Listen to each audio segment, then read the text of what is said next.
Hey guys, today we're going to be talking about closing the Western frontier. Last time we talked about Reconstruction, and remember that time period was from a little bit before the end of the Civil War, about 1864, until about 1877 with the Compromise of 1877. We went a little bit farther than that because we were looking at race relations after Reconstruction. And so, what we're going to see today when we talk about closing the Western frontier, this is happening around the same time as Reconstruction. We're actually kind of going to go over the same time period a few different times. So, we've got Reconstruction, that's happening in the South, right? Closing the Western frontier is obviously happening in the West. And then later on, we're going to talk about the Gilded Age.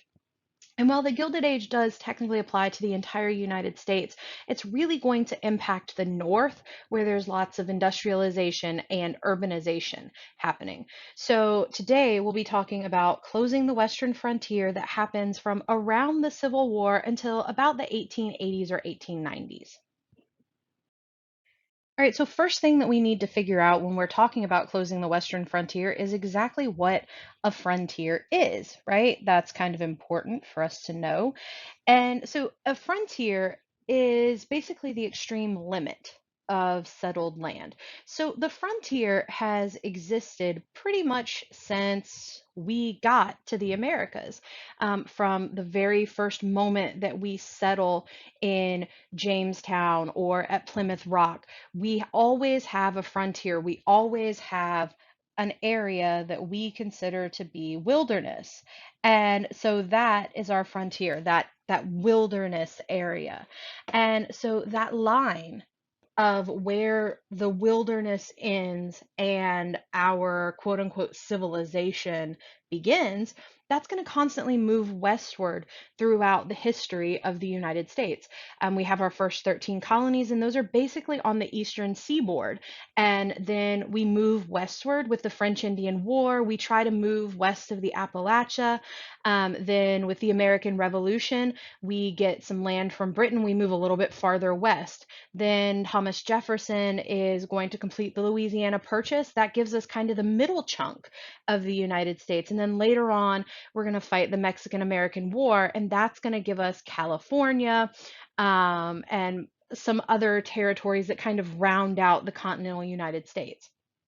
By the time we get to the period where we're closing the frontier, all of that territory belongs to us. The continental United States is ours. And we have to start moving people in and kind of breaking down that wilderness area. So, this is kind of what you would think of as the Wild West, right? Um, the problem with the frontier and with closing the Western frontier is the people that it impacts, because ultimately closing the Western frontier is great for the American people. It's great for the people who are moving there. But what about the people who already lived there? The people who lived there are Native Americans. Native Americans have already been decimated just by contact with the Western world, right? We see the area in the West as uncivilized, so we're going to progressively try to move in and civilize things. And so we try a couple of different ways to do that. The first policy that we use is called civilization. So this is going to happen more or less when we first start moving to the Americas. We're going to try to make Native Americans do what we want them to. We think that our way of life is better. We are a patriarchal society, whereas they are matriarchal. Patriarchal means that everything's passed down through the man or through the father. Pater is the Latin word for father. So we pass everything down through the dude, right? Well, Native Americans generally are matriarchal. They pass everything down through the mother. Mater is Latin for mother. So they also have differing conceptions of land ownership. And so we just don't like the way they do things. We think that they believe in the wrong God. We think that they don't set up their settlements correctly. They don't have the same kind of government we do. So we kind of try to impose our way of life on them. That's civilization. That's that policy. Now, once we get to the mid 1800s, especially with Andrew Jackson is elected in 1828. Um, Once he's elected, he's really going to go hard for this policy of removal. So that's where, if you've ever heard of like the Trail of Tears or anything like that, with the Cherokee, that's where that happens. All right, so removal is terrible for Native Americans. So we've pretty much kicked everybody as far west as we can. And the only guys that we have left, who are living on their own land and not reservations, are more or less the Plains Indians. Right. So the Plains Indians, they live kind of in the middle west sort of area of the United States. Now, there were Native Americans in places like California, but disease had all but wiped those guys out. Um, just to kind of put things in perspective for you, by the time we get to closing the Western frontier, there are only about 250,000 Native Americans there total. 1867, there's about 250,000 natives.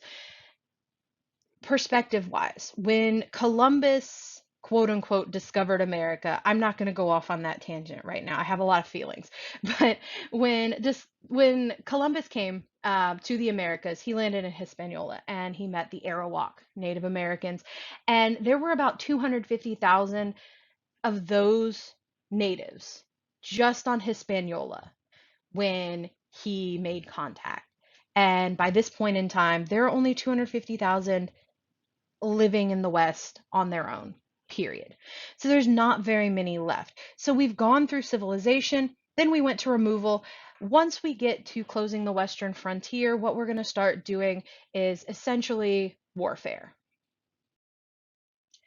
So, a series of Native American wars are going to break out as the United States tries to take control of the West. Because we have to end this frontier, we have to get rid of the wilderness so that people can live there, so that we can build cities. So, like I said, good for Americans, terrible for Native Americans. Now, this isn't going to start with like just one day we decide that this is when Native American wars start. We don't say one day, hey, we're going to start closing the Western frontier. That's why I like to say that a lot of history is ishing things. And what I mean by that is when I tell you that closing the Western frontier happens from around the Civil War until 1890 ish, it doesn't just stop one day and it doesn't just start one day, right? Nobody really says this is exactly when this starts. So, ish. So, we actually do need to go back in time a little bit with the Sand Creek Massacre. So, the Sand Creek Massacre is actually going to happen during the Civil War period, a little bit earlier than some of the other stuff. And so, Sand Creek is a reservation where you have Cheyenne and Arapaho natives living. And it's during this period that a man named John Chivington is going to lead his militia in an attack on the Sand Creek Reservation. About 400 people are killed. Out of those 400, nine of Chivington's men die. Now, here's the thing when you have a bunch of people dying and there's only like a couple on one side, that doesn't necessarily mean, hey, they were just really good at their jobs. What that usually means, what that usually indicates to us, is that somebody wasn't exactly fighting fair. And so these guys, they're not attacking a bunch of warriors. They're attacking the Cheyenne and the Arapaho people. About two-thirds of the people who die in the Sand Creek Massacre are women and children. And so that's actually going to jumpstart what we call Red Cloud's War. A guy named Red Cloud is kind of one of the leaders of this. And this is the Cheyenne and the Arapaho who were impacted by the Sand Creek Massacre, and the Lakota Sioux. And all of these guys are going to raid a fort called Fort Kearney.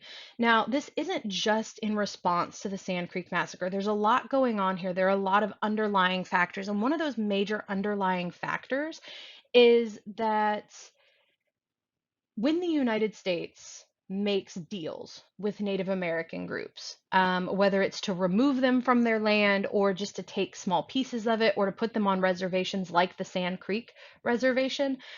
We don't give them the good land. We want the good land, right?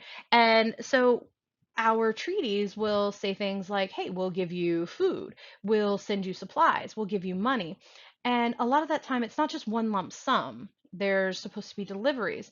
And so one thing that's going to happen around Red Cloud's War is the United States isn't completely living up to our end of the bargain for some of these treaties. And so Red Cloud's War is about Sand Creek Massacre. It's about the United States not bringing in the supplies that they were supposed to. It's about Native Americans being hungry. I mean, it's also about Native Americans being angry. I don't want you to think that the United States is the bad guy and the Native Americans are the good guys here. Um, as a historian, it's not really our place to say this guy was the bad guy, this guy was the good guy, right? We're going to try to give as balanced a story as possible. But those are the reasons that these guys are fighting. And so after the raid on Fort Kearney, there's actually going to be another massacre. But I want you guys to notice the difference between the Fetterman massacre and the Sand Creek massacre. All right. So we both of them are massacres, but there are two very different responses that we see from the American people. There's some response to the Sand Creek massacre, some people saying, hey, that's not right. You really shouldn't kill women and children. Very rude. But there's a bigger response to the Fetterman massacre. And the Fetterman massacre is soldiers leading an attack on Native Americans, and they end up being ambushed instead. As they're about to attack, they kind of get Native Americans coming up from the sides and behind them. Um, and this is going to lead to a public call for a reassessment of the Indian policy. So relatively few people cared when it was Native American lives. But once it was soldiers' lives, once it was Americans, we're going to try to reassess the way that we're dealing with Indians. Now, this war is going to end with a treaty called the Treaty of Fort Laramie. This guarantees the ownership of the Black Hills to the Lakota Sioux. You guys actually might have heard of the Black Hills and not even realized that you did. If you guys have heard of the Dakota Access Pipeline, it's something that we're not really talking about as much anymore. A few years ago, it was huge. And there was a lot of protest about the Dakota Access Pipeline not going through where it was planned to go through, and people said that it was Native American land. And the argument was actually that the land that the Dakota Access Pipeline was supposed to go through was land that was considered the Black Hills. It's still a little bit murky as to exactly who the land belonged to, whether it was just on the outskirts of the land, but it is something that is relevant today. And that's one of the things about history. A lot of the time, you look at what happened historically and you think that it's not relevant today. This is something that is very relevant to us. And so last, we have the Sioux War. All right, so we had the Red Clouds War happening first, as far as wars. Second war is the Sioux War, and this is the last series of battles to determine the status of natives in the West. It is going to be mostly American victories. So we're not going to go through a whole bunch of different fights, but I do want to touch a little bit on the Battle of Little Bighorn and this guy right here, Custer. If you guys have ever heard of Custer's Last Stand, this is the same thing. The Battle of Little Bighorn and Custer's Last Stand are the same thing. Now, Custer was actually ordered to scout, not to engage. He wasn't supposed to attack the Native Americans. There wasn't supposed to be a Battle of Little Bighorn when it happened. He was supposed to be waiting for reinforcements. But he sees that there aren't that many natives, and he makes one of the biggest mistakes that we have a tendency to make when dealing with Native Americans, which is he underestimates their knowledge of the land.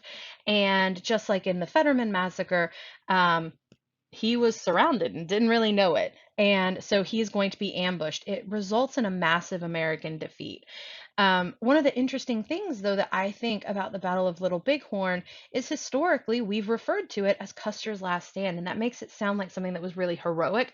And we got to give Custer credit where credit is due. He did stay with his men until the very end. He dies with his men in the battle.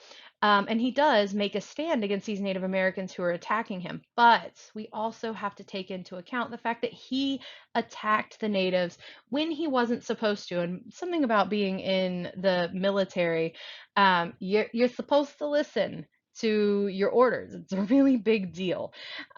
So he ignored his orders and went into battle. And there was a reason that he was given his orders, right? So that's just kind of an interesting thing that we see throughout history. A lot of the time, the things that we learn, especially in K through 12, we learn something like Custer's Last Stand, and we don't really get the whole story, and it's portrayed differently than maybe it really happened. All right, so during the Sioux War, something is going to start called the Ghost Dance movement. And this is going to be where a lot of Native Americans come together. Historically, different Native American groups don't come together and work together all that often. And the Ghost Dance movement is going to bring them together. It's begun by a Paiute medicine man. His name is Wovoka. So he was a prophet, according to him. He said that he had a spirit dream. He talked to the Great Spirit, and he said that he was told that the native dead would be resurrected and that white people would be removed from North America. They just had to do some certain things to make that happen. And so that's where the ghost dance comes in. Native Americans were supposed to live righteously. They had to give up certain things like alcohol, a lot of American influence, or even just Western influence. They were supposed to give that up, and they had to perform a traditional round dance called the ghost dance. And this was supposed to end in a native win. Now, there's some debate as to exactly what the purpose of the ghost dance was and whether this was supposed to be a violent movement. And a lot of that, I think, comes from perception. And so, what I want you guys to do, and this is going to be something that you look at in your prompt for today, um, I want you guys to look at these two photos, these two replicas of paintings of the ghost dance movement. So both of these are supposed to be the ghost dance. One of them is painted by a Native American artist, one is painted by an American, and they look very visually similar, but there are some huge differences. And those differences kind of give these pictures a different feeling. And so I want you guys to study these. I want you to decide which one you think was done by an American and which one was done by a native. I also want you guys to kind of pay attention to the different feel that both of these give you, the different things that are happening. Even though these look very similar, even though it's the same dance that they're depicting, how does the American version differ from the native version? And how do you think that impacts how the American people felt about the ghost dance movement? Now, the end of the Ghost Dance movement and the end of resistance is going to come with a battle called the Battle of Wounded Knee. Wounded Knee, you're actually going to be watching a video on, so I'm not going to really expand upon it here. But this was the last major clash between Native Americans and the United States, and this ends all of that resistance. But this is going to also come in tandem with two major things: the extermination or the near extermination of the buffalo, and something called the Dawes Severalty Act. So, first, the extermination of the buffalo.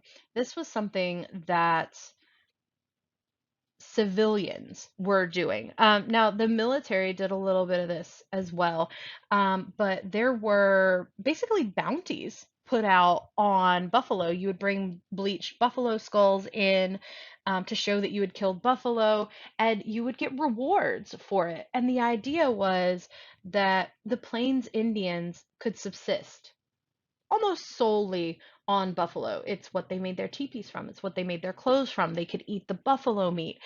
They could use the bones to make their bowls. So they could use these buffaloes to live. And so if we kill off the buffaloes, then the natives will have nothing to do but give up. So this picture right here, it looks like it's a nice little hill. That's not a nice little hill. These are actually buffalo skulls. And so to give you, here's this guy right here, just to give you some perspective of how big this is. There's another guy up here. So these are buffalo skulls. Um, there were reports of people literally shooting out of moving trains, killing the buffalo, trying to make sure that the natives couldn't sustain themselves and that they would need American help. You're also going to see the passage of the Dawes Severalty Act. What the Dawes Severalty Act is, what it does, it destroys communal ownership of land. Instead, there are going to be individual farms given to Native Americans on these new reservations. And that kind of destroys a way of life for these natives. Um, in addition to that, though, it's going to give incentives to leave tribes. We're going to see tribes shrink. And it's also going to make religious and tribal practices illegal. So they're not going to be allowed to believe what they want to believe, but they're also not going to be able to do things like the ghost dance or even speak their language. Later on, we're going to see when we talk about World War II, a group called the Navajo Wind Talkers, and they make a huge difference in World War II, especially in the Pacific. On the Pacific front, they're going to use the Navajo language as a code because so few people in the world can speak the language. Why can so few people in the world speak the language? Because it was made illegal for these guys to speak their native tongues. And this does a lot to undermine the Native American culture. And it doesn't end until the 1930s and 40s. We're going to see some repeal of the Dawes Severalty Act and some things done to aid Native Americans during the Great Depression from Franklin D. Roosevelt's stance. But yeah, for now, their way of life is going to completely change. And that's one of the ways that we really close out the Western frontier. We break the spirit of these Native Americans. We take away their land, we take away their livelihoods, we take away their entire way of life, all the way down to their religion and their language. And what we do after all of that is we start moving people into the West. Um, So this is the period that we call the Bonanza West. It's like the Wild Wild West, you guys. So you can picture like the saloons and the tumbleweeds and all that, right? So the Bonanza West is a period in Western development that's really characterized by uneven growth that causes boom and bust economic cycles. I mean, this is really, really evident in mining towns. So that's one of the big things we're going to see is a lot of mining. And there's this idea of like get rich quick. That's especially going to happen with like gold mining. And so people will move to these mining towns. They'll expect to find a whole bunch of gold and be able to retire. And most of the time that doesn't happen. And so you'll see ghost towns start to pop up. That idea of the bust part of the boom and bust and the tumbleweeds going across deserted ghost towns. That was a real thing that happened because people would desert these mining towns after the mine went dry. And so a lot of people would turn to cattle ranching.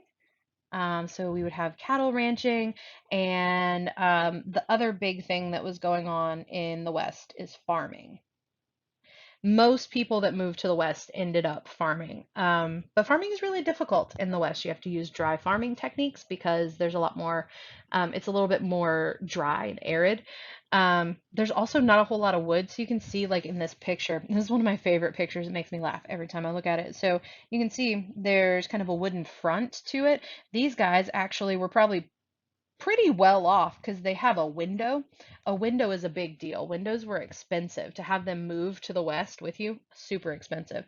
And you can see the way that people like to take pictures at this point in time is they kind of bring their entire house outside So everybody's all lined up in their Sunday best. They brought the table out, the horses, and then you've got this guy out here. This is why I love this picture. You've got this cow just up here chilling.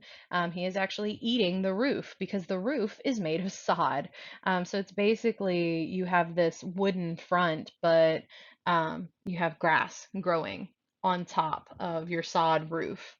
And at the heart of all of this is the idea of the American dream, the idea that you can pull yourself up by your bootstraps and you can make something of yourself.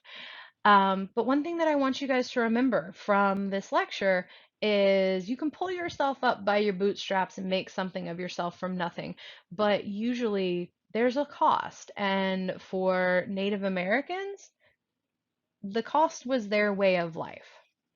I'll see you guys next time. We'll be talking about the Gilded Age.